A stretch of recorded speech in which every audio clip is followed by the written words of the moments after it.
Right now, your CEO is likely practically begging for a creative idea to save the quarter.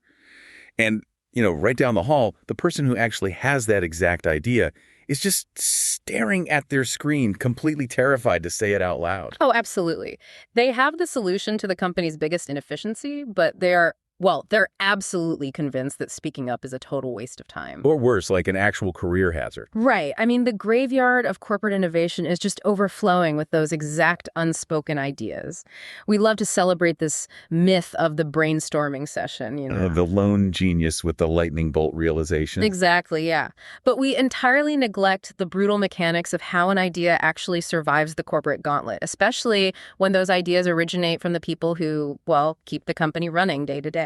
Okay, let's unpack this.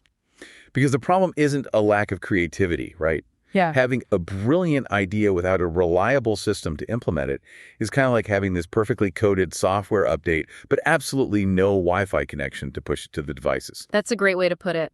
The solution exists, the code is flawless, but the pipeline is just severed. So today's deep dive is really about fixing that pipeline.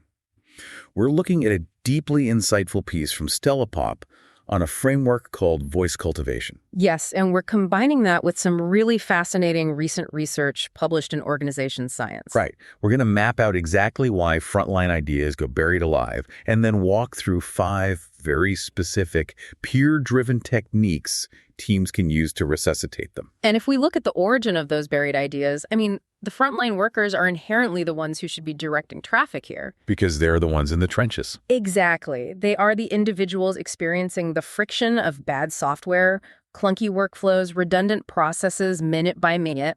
Because they feel the pain of the inefficiency constantly, they're practically biologically and psychologically incentivized to think of a workaround. Yeah, they spot the potholes months before the executive suite even realizes the company's driving on a dirt road. Right. Which brings us to the core statistical paradox in that Stella Pop article. It is just a jarring juxtaposition. It really is. As many as 60% of CEOs in the U.S. state that creativity is the #1 leadership quality they look for in their workforce. Top leadership is practically starved for it. Totally. Yet, on the other end of the spectrum, nearly 20% of employees report they would never share their creative ideas with their managers. It's wild. A full 1/5 of the workforce has just opted out of innovating entirely. Wait, so the top bosses are practically begging for creativity, but a 1/5 of the workforce is completely silent?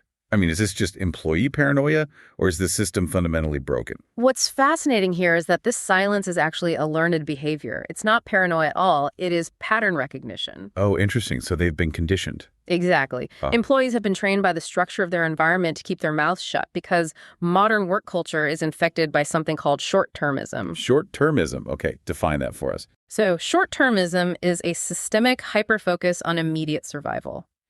It's the intense pressure to get through the week, hit the quarterly quota, just survive the latest fire drill. Right. Nobody's looking at next year. Exactly. The psychological load of short-termism forces the entire organization to ignore long-term problem solving.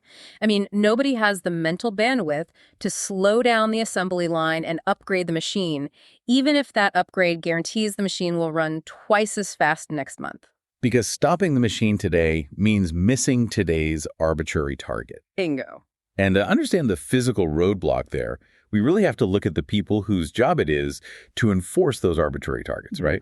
Middle management. Yes, the dreaded middle managers. The organization's science paper you brought in paints a pretty grim picture of the middle manager's actual power. We tend to view them as the villains shutting down creativity, but they are practically operating in a straitjacket. The middle management squeeze is the central choke point of corporate innovation. The research reveals that managers are just trapped between 2 massive structural hurdles. Okay, what's the first one? First, despite their title, they often have zero autonomy to actually authorize a new process. They can't just approve a workflow overhaul on a Tuesday afternoon. They are bound by strict protocols handed down from the executives. Right. And the second hurdle? Second, they bear the brunt of that short-termism we talked about. Their own performance reviews and bonuses are tied entirely to hitting Friday's quota, not next year's efficiency metric. Wow. I want to focus on the cognitive dissonance that creates for the manager. An employee walks in with a genuinely brilliant idea to overhaul the database. The manager's brain instantly recognizes it's a good idea. Right? Oh, for sure. They know it'll help. But the stress center of their brain also recognizes that implementing it will cause a 2-week dip in productivity. And the manager doesn't have the authority to excuse that 2-week dip to their own boss. Nope. They are completely boxed in. So the easiest, safest path for the manager's own survival is simply to say, no, get back to work. Exactly. And if we connect this to the bigger picture, the employee watches that rejection happen once, maybe twice, and they internalize the lesson. They see their manager paralyzed by the corporate structure, totally incapable of effecting change. And the employee calculates that pitching ideas only results in friction. Right. They might even fear being labeled as a distraction or a troublemaker. The rational response to a system that penalizes long-term thinking is to simply stop thinking long-term. So if the formal hierarchy is essentially a brick wall, I mean, the manager can't help, the executive is too far away, and the employee is discouraged. If you can't bypass your boss, but you also refuse to let your idea rot on your hard drive, how does an employee get an idea off the ground without going rogue? The solution has to sidestep the formal hierarchy entirely. It has to become organic and lateral. Lateral, meaning peer-to-peer. Yes. Since the vertical chain of command is broken by short-termism, employees have to rely on the horizontal chain. This is the foundation of the voice cultivation movement outlined in the Stella Pop material. Voice cultivation. Yeah, Stella Pop defines voice cultivation as the collective, social process through which employees help lower-power team members' voiced ideas reach implementation. Notice the phrase, lower-power team members. Right. This is about colleagues weaponizing their collective influence to lift up an idea from someone who lacks the formal authority to force it through the system. It's essentially a grassroots campaign for corporate ideas. And the article lays out 5 specific tactics to execute this. So tactic number 1 is called amplify. Yes, amplifying. It tackles the immediate problem of an idea just being brushed aside in a meeting. It involves echoing and repeating overlooked ideas while explicitly attaching the original creator's name to the concept. Which is huge. It is. It taps into the psychological principle of the illusory truth effect. Basically, the more often an idea is repeated in a space, the more weight and validity it gains in the minds of the decision makers. Oh, I know the most famous case study for this. It comes from the early days of the Obama administration. Yes, the silent alliance. Right. Female staffers in the White House found themselves in these really high-pressure, male-dominated strategy meetings, and their contributions were either being ignored in the moment or, worse, co-opted by someone else a few minutes later who would present the idea as their own. Which happens in corporate meetings literally every day. Exactly. So they engineered a system to stop it. They created a deliberate, coordinated strategy of amplification.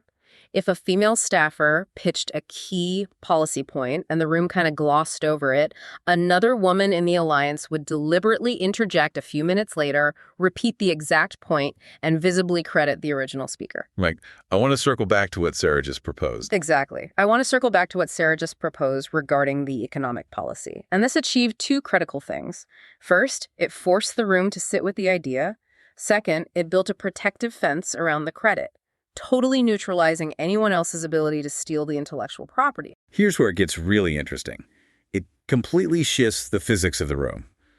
You can easily dismiss one junior staffer floating a concept. It's just a whisper, right? Right, easily ignored. But when 3 different people from 3 different sides of the conference table echo that same concept within a 10-minute window, it creates a localized force multiplier. Oh, absolutely. The manager, the executive sitting at the head of the table, is suddenly tricked into thinking, wow, there's a lot of momentum behind this. The short-termism brain just can't ignore a chorus. It manufactures a sense of inevitability, but forcing the room to hear the idea is only the first step. Hearing an idea and actually understanding its value are 2 entirely different cognitive processes. Right, they have to get why it matters. Exactly. And that requires the second tactic of voice cultivation, which is developing. Okay, so developing is essentially acting as a real-time translator. Because if we look at how specialized modern companies are, you have engineering, marketing, legal, and sales all sitting in the exact same meeting. Right, speaking completely different languages. Exactly.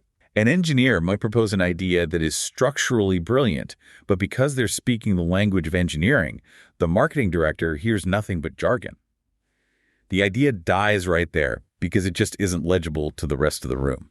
The role of the ally in that moment is to jump in and ask targeted, clarifying questions designed to extract the broader value. Like leading the witness. Yeah, exactly. The ally isn't generating the idea, they are building the bridge for everyone else. They might ask, to make sure I'm following, if we implement this code change, how exactly will that reduce the onboarding time for our new users? So they are prompting the engineer to translate the technical feature into an actual business benefit. Right, it's a lifeline. You're throwing a conceptual rope to the person pitching, guiding them to explain the strategy in a way that the person actually signing the check cares about. You are expanding the surface area of the idea. If it only appeals to engineering, it fails. If you're developing questions help it appeal to sales and marketing, you have just recruited 2 new departments into your alliance. Precisely. But, even if the whole room understands it, and even if they agree it's a great idea, we still run into the brick wall we talked about earlier. The terrified middle manager. Yes, the middle manager is still sitting there, sweating over their Friday quota.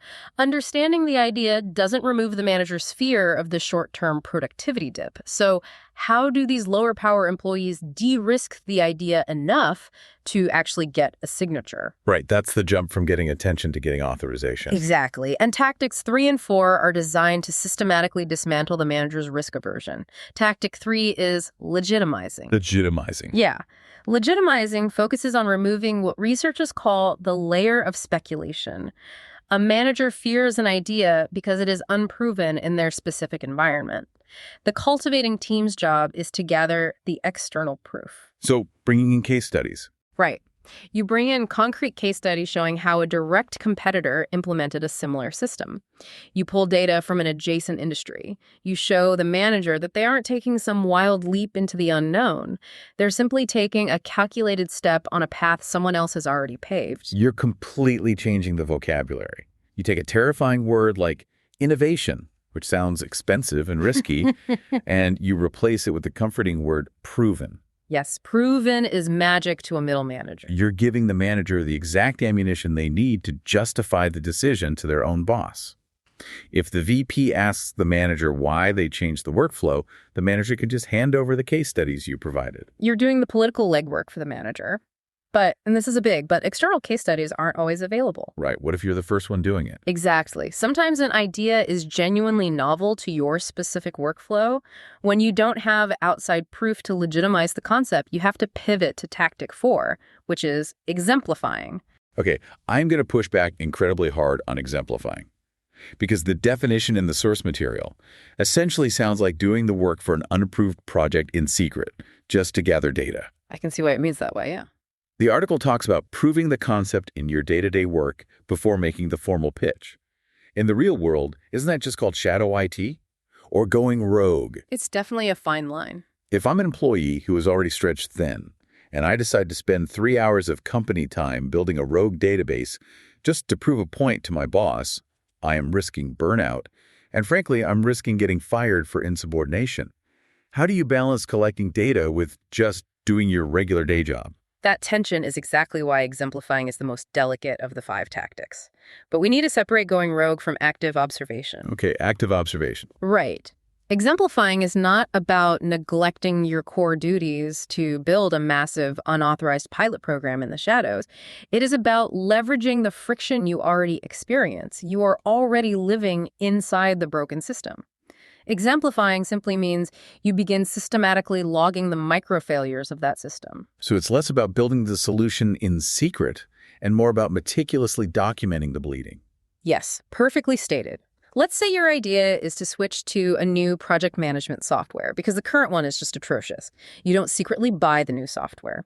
Instead, you keep a rigorous spreadsheet tracking every single minute your team loses to the current software crashing over a 2-week period. Oh, wow. You track the missed deadlines caused directly by the clunky interface. Mm-hmm. Alternatively, you might make the tiny, almost invisible tweak to your own personal workflow a micropilot and track how much faster you complete your task compared to the baseline. You are essentially weaponizing the status quo against itself. Because if I walk into my manager's office and say, I think this new software will make us faster, that's pure speculation. The manager can dismiss it. But if I walk in and say, over the last 14 days, I have documented exactly 18 hours of lost labor directly attributed to our current software's crash rate, which translates to this specific dollar amount in wasted payroll, I have completely cornered the short-termism argument. Yes. You are speaking the manager's language of immediate survival. You have removed their ability to dismiss the idea on the grounds of, we don't have the time. You've just proven that the company doesn't have the time to maintain the current system. You have gathered the receipts. You brought the receipts, exactly. Okay, so we've amplified the idea, we've translated it so everyone understands it, legitimize it with external case studies, and exemplify the internal need by documenting the bleeding. We've built an absolute fortress around this concept. It's a very strong case. But let's be real, no fortress is perfect. Every new initiative, no matter how well researched, has a blind spot or a logistical flaw. And the natural corporate instinct is to hide that flaw at all costs during the pitch, so the boss doesn't use it as an excuse to shoot the whole thing down. Which is precisely why the final tactic in voice cultivation feels so uncomfortable for a lot of people. It forces you to violate that self-preservation instinct entirely. Tactic number 5 is issue raising. Issue raising. Yes. Issue raising is the practice of proactively and publicly naming the roadblocks, the inefficiencies, or flaws in your own idea before anyone else can point them out. Wait, I'm walking into the boardroom and I'm handing my skeptical manager the exact knife they need to kill my project. Why on earth would the source material advocate for self-sabotage right at the finish line? It sounds crazy, but this raises an important question about the neuropsychology of a pitch meeting.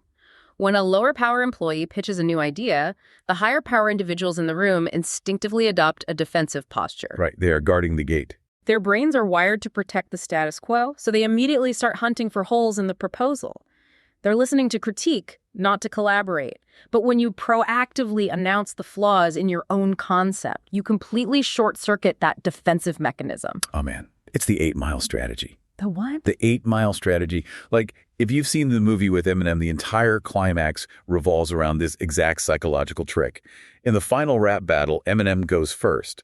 And instead of attacking his opponent, he spends his entire turn brutally insulting himself. Oh, right. I remember that. He lists every single embarrassing fact, every mistake, and every flaw about his own life. He lays it all out on the stage. And the result, when the microphone is handed to his opponent, the guy just stands there in silence. Eminem stole his entire arsenal. The opponent has literally nothing left to attack him with. That is a brilliant analogy.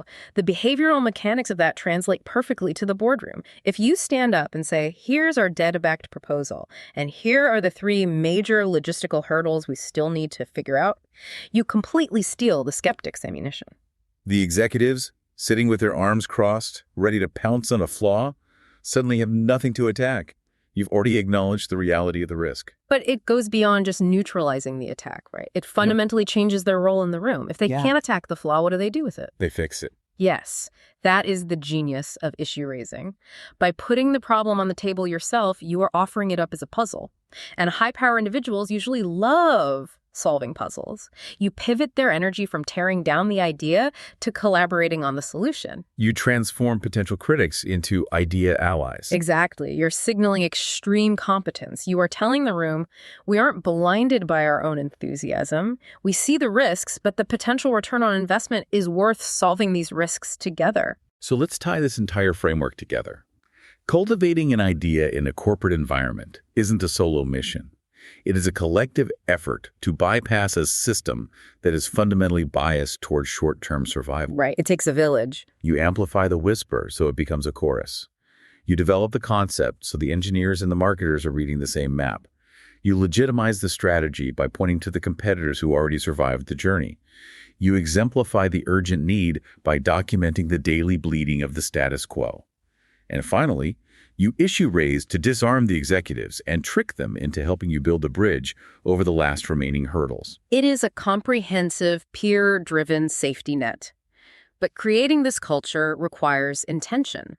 It demands that the next time you are on a Zoom call and a junior colleague tentatively floats a half-baked, slightly chaotic idea, you don't just let the silence stretch until the meeting moves on. Which is so easy to do. Too easy. It requires you to step in, use one of these 5 tactics, and cultivate the spark before the system extinguishes it.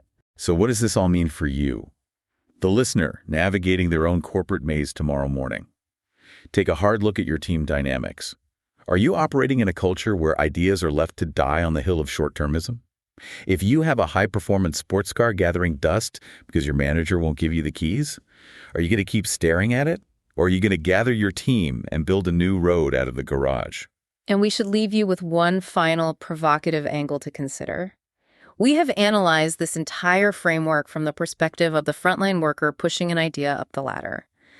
But what if you are the middle manager? We're turning the tables. Right. What if you are the one trapped in that crushing squeeze, desperate for innovation to save your quarter, but shackled by executives above you who refuse to allow any deviation from the short-term mandates? How do you handle that? Well, how could a clever manager subtly, almost secretly, encourage their own team to deploy these 5 rebellious tactics? How do you cultivate a grassroots rebellion that delivers the exact solutions you need while maintaining your own plausible deniability with the executives upstairs? That is the ultimate corporate tightrope walk. But the solutions are sitting right there in the cubicles. We just had to be brave enough to amplify them.